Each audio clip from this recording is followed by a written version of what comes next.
Segunda, un informe que, de acuerdo a lo expresado por propios integrantes de la comisión, incluido el asambleísta César Ron, se encuentra plagado de una serie de vicios, de irregularidades durante la tramitación del mismo. Plagado de vicios de fondo y de forma que debidamente han sido advertidos. Y ante ello, presidente, ante el contenido integral de este informe, la posición del Partido Social Cristiano es clara, es la misma posición de siempre.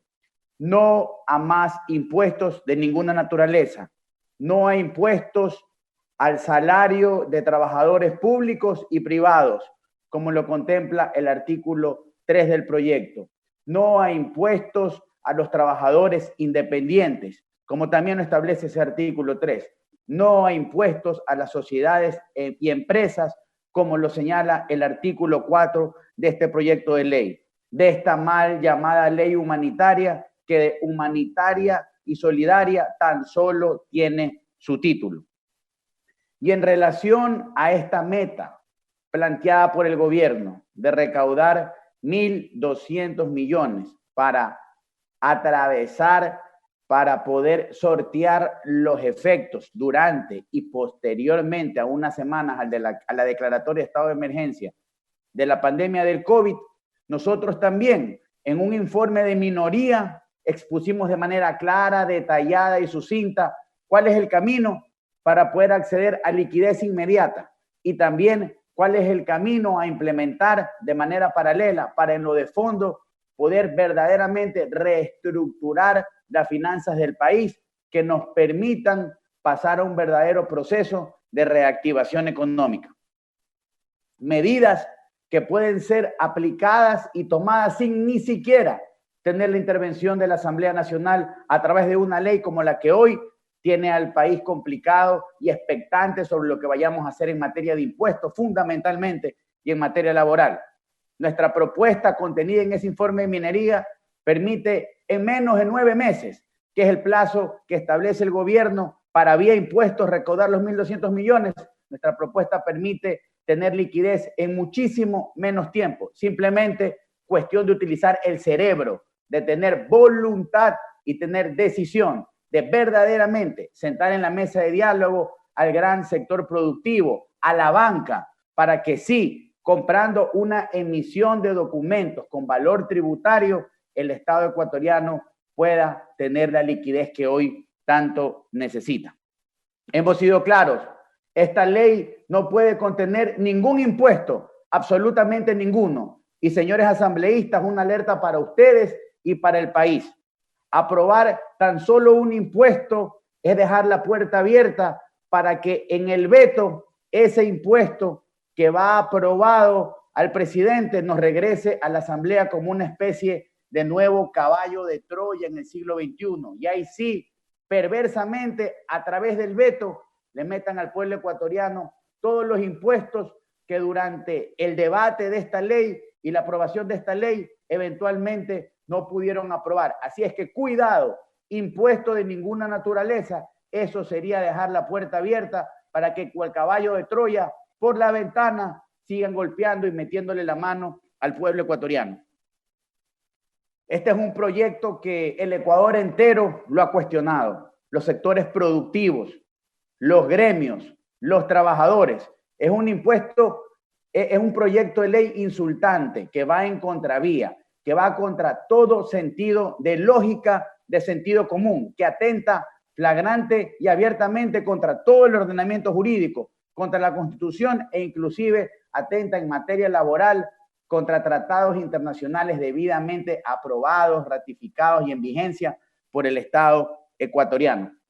Un tema que no puede pasar sin ser discutido, un tema que no puede dejar de ser contenido dentro del texto de la ley, es precisamente las tasas de interés. Ese es un tema que no puede ser negociable para ningún legislador. ¿Y por qué? Porque cuando hablamos de la reactivación económica, la tasa de interés es fundamental. Es un elemento indispensable para el crédito. Ese crédito que sí debe tener características a bajo costo, plazos de gracia, plazos largos, precisamente para que el sector productivo y los ciudadanos accedan a él, puedan cumplir sus obligaciones, tengan capital de trabajo y en lo de fondo podamos con ello reactivar el sector productivo y comercial del país. Y allí sí, pues, de manera real, concreta, cuidar lo que a todos nos preocupa, que no se sigan suscitando o no se sigan dando muchísimas pérdidas de plazas de empleo. Ahora, llaman la atención disposiciones que están trayendo al Ecuador conceptos prescritos, conceptos abolidos, proscritos, como por ejemplo la prisión por deudas. Esa disposición general 11ª no solo que es ilegal e inconstitucional, es totalmente atentatoria al debido proceso y a todo el ordenamiento jurídico. Porque ¿qué es lo que propone?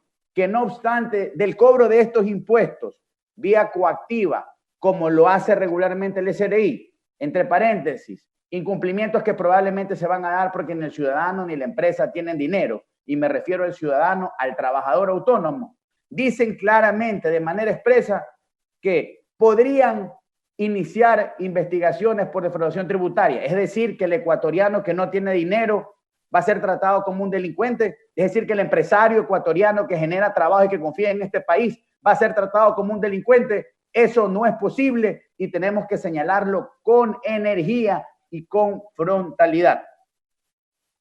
Habíamos dicho claramente la importancia de la tasa de interés. Cuidado, cuidado esos que en la mañana votan de una manera y en la tarde después no votan. Están exigiendo que este tema se quite del proyecto para negociar sus votos. Y sí, lo estamos diciendo con frontalidad. Cuidado, el tema de las tasas de interés tiene que ser regulado a la baja y eso no puede ni tiene que ser negociable bajo ningún criterio ni bajo ningún concepto. Ahora, vamos a la segunda parte del proyecto, lo que le preocupa al país, materia laboral, una serie de disposiciones contradictorias, como lo dije, con el ordenamiento jurídico, con la Constitución y con tratados internacionales ratificados por el país. Así, simplemente unas perlas. En el mismo artículo 25 del proyecto nuevamente mantienen una presunción de dolo cuando hay incumplimiento del acuerdo que están proponiendo. Eso sería, primero, tratar al propio trabajador o al empleador si incumple por cualquier motivo el acuerdo como un delincuente. Eso es totalmente atentatorio al debido proceso. Por lo tanto, tiene que ser excluido del proceso. Así también, ni siquiera se han tomado la molestia de revisar el ordenamiento jurídico. Establecen para los incumplimientos sanciones también para los trabajadores y dicen que se estará lo que dice el mandato 8. Señores, la sanción del mandato 8 es una remuneración básica unificada y al trabajador solo se lo puede sancionar de acuerdo a lo que establece el Código de Trabajo, escuchen, el Código de Trabajo o el reglamento interno de la empresa y no más allá del 10%. La sanción del mandato 8 implicaría $400 de sanción. Ni siquiera se dan la molestia de leer lo que el ordenamiento jurídico dice. Parece que lo que les dan haciendo ni siquiera lo entienden. Ahora, en esa misma materia, están estableciendo que para ir a una demanda sobre los temas en materia laboral que esta ley propone, primero hay que ir a la mediación. Están atentando contra el derecho a la tutela judicial efectiva, un derecho que tiene todo ciudadano. Cuando quiere reclamar algo, sin trámites, sin traba, directamente a la justicia. Ustedes están inventando en materia laboral un nuevo requisito de procedibilidad, ignorancia jurídica, por decirlo menos. Seguimos con las contradicciones y voy a terminar. Vamos a esta propuesta del contrato emergente. Ese contrato emergente, para que sea posible, primero, tiene que adecuarse a todas las disposiciones del ordenamiento jurídico que establecen recargos y pagos por trabajo en fines de semana. Por lo tanto, deberían reformar el artículo 51, deberían reformar el artículo 60 del Código de Trabajo para que esto opere y sea concordante inclusive con las resoluciones de la OIT. En materia laboral presenté 17 páginas de observaciones y ninguna fue ni siquiera analizada por esta comisión. Importante señalar que nuestra propuesta alternativa en materia laboral, ir a contratación en jornada parcial especial por horas, para que haya trabajo verdaderamente, sobre todo para esas personas que hoy ni siquiera tienen una plaza de empleo. Segundo, volver al contrato a plazo fijo. Tercero, eliminar el recargo en los contratos eventuales discontinuos hasta el 35%. Hay que eliminar todo rezago en la legislación que vuelva caro el contratar que le dé tranquilidad y estabilidad al trabajador, pero que también le dé una alternativa para que el empresario contrate el tiempo, la jornada que verdaderamente necesita el talento humano para potenciar su inversión, potenciar los recursos, siempre cumpliendo con afiliación a la seguridad social, siempre pagando los beneficios ley, 13º, 14º, vacaciones, utilidades, aportes a fondos de cesantía. Y si eso no pasa, el remedio está en el propio Código de Trabajo, acciones legales debidamente regladas. Estos inventos que son discordantes con el ordenamiento jurídico simplemente van a llenar a los juzgados de más demandas laborales. Dos temas finales en materia laboral. En esa propuesta, la reducción emergente de la jornada, inclusive están diciendo, pisoteando derechos, que se va a trabajar jornada extraordinaria suplementaria y no se va a pagar ningún recargo. Eso es violar la Constitución, eso es violar derechos garantizados del trabajador debidamente consagrados en el Código de Trabajo. Finalmente, en materia del seguro de desempleo, le están mintiendo al país.